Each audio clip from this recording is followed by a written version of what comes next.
Hello, it's the 26th of December, Boxing Day. So,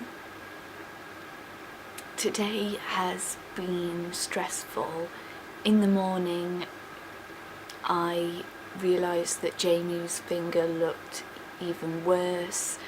You know, the swelling had gotten even worse and his little finger was the size of his thumb or bigger, and it was just bright red and the whole thing just looked really bad.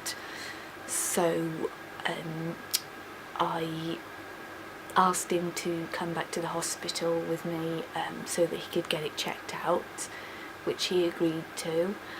And at first the triage nurse tried to send us away. Once we actually saw the doctor, we discovered that it was really serious. So, I'm going to show you my little hospital adventure now.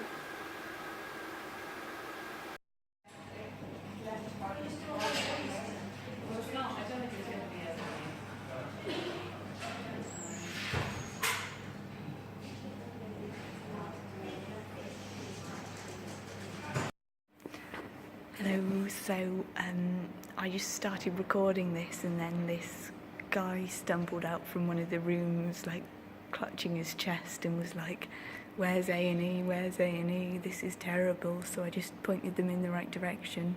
He had someone with him, so I'm sure he's alright. Anyway, about Jamie,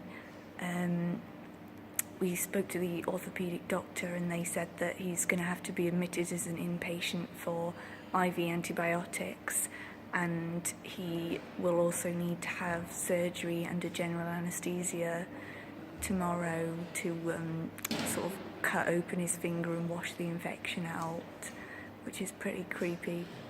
So I've just gone over to Costa to get us some coffees. I've got a cappuccino for Jamie and a cup of tea for me, and I'm going to try and get them back with my walking frame.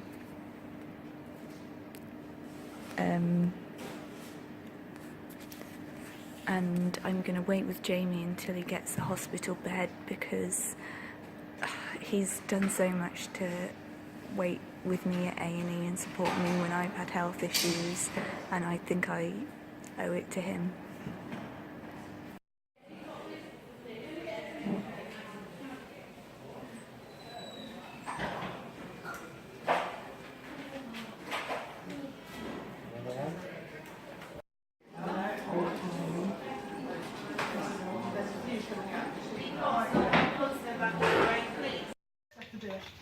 Okay.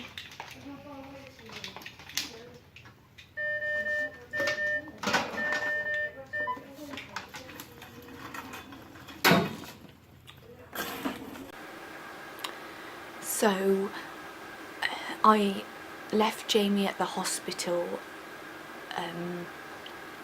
and came home because I needed to get some food and rest, and after using my walking frame my hip had dislocated and now I'm sort of limping around awfully, and you know, I have a lot of other pain and things, but I'm glad I was able to support Jamie by going to the hospital with him, and I think that was definitely the right thing to do. Anyway, Jamie's been living in this house with my mum and me for well over 18 months, almost 2 years now, and my mum, you'd think, would have some level of emotion in relation to him at this point, like maybe she'd care about him more than a random stranger or something, but she doesn't.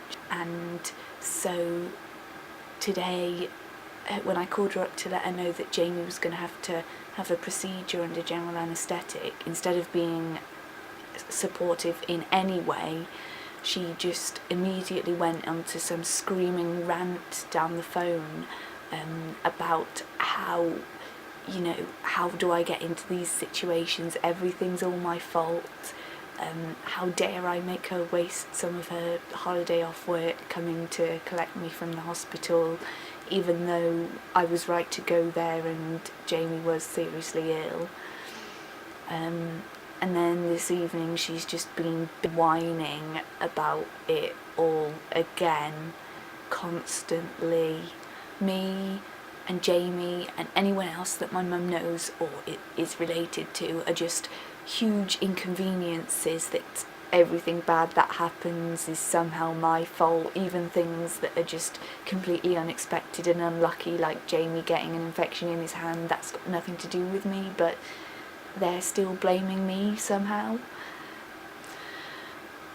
Anyway, I don't know what I'm going to do about the way that my mum's been treating me recently, but obviously I have nowhere else to go, so here I am.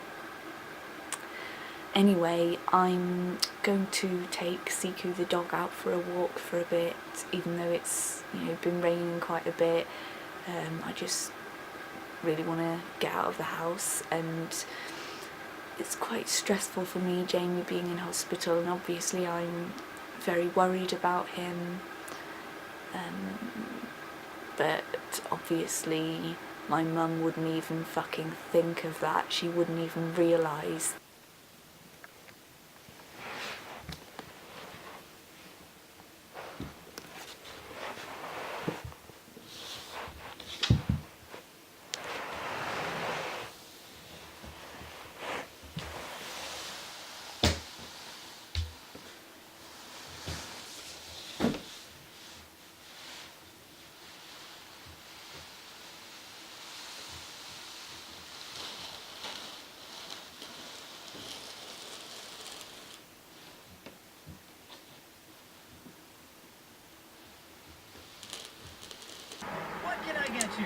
Hello, it's about 1:30 a.m. and the whole world is blanketed in snow, so I just thought I'd show you